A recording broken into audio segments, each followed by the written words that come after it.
Hello, this is Fast Mike again. I got this fuel pressure regulator out of the box and set up, okay? And that's what it's gonna kind of look like. Um, like that. I have a fitting going into the bottom. It's not there. I just set it that way for demonstrational purposes. But that fitting there at the bottom goes into the bottom, and that one comes into the side. And over here, it comes with a pipe plug because what you're really supposed to do is you're supposed to put a gauge in that side and adjust it to the gauge. But I don't need a gauge because I know what I'm doing. Plus, that's another $20 that I don't have. Can't have it all, I guess. But anyway, I wanted to bring something up to you. And I've said this before.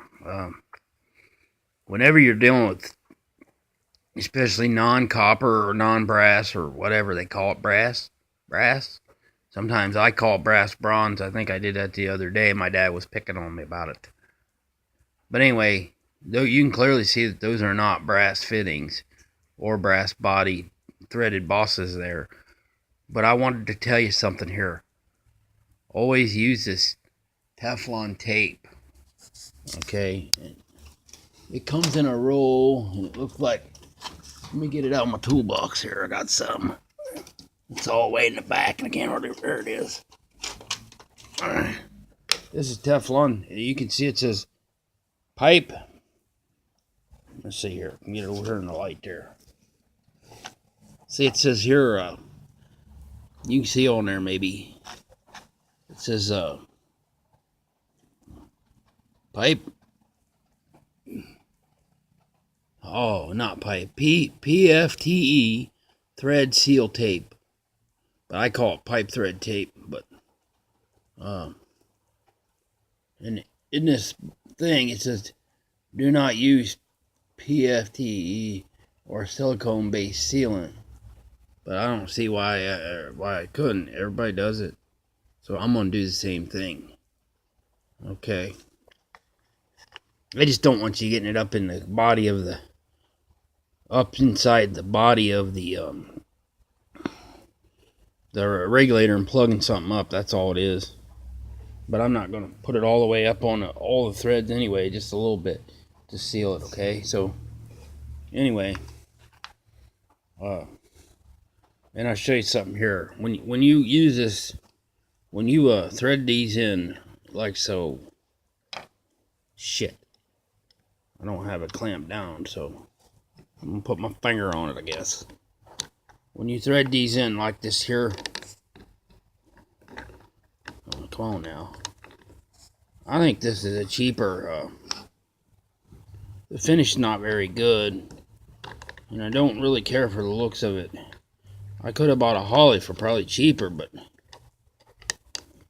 our actual Holley regulator, there it is, see? There it is, starting to tighten up already, see? So that one's going to go there, and this one's going to go here, and this pipe plug's going to go over on this side. Now look here. It says in, out, and out. The reason why you have two outlets is because one's for the in's coming from the fuel pump, the out's going to the carburetor. Well, the other out feeds the pressure gauge, so you know how much pressure you have. So it's like another outlet, but it's actually capped off to a gauge, more or less.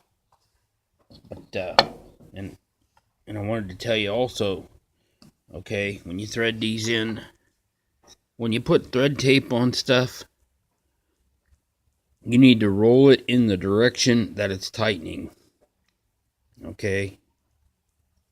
So that when you're tighten the fitting, it's actually pushing it on.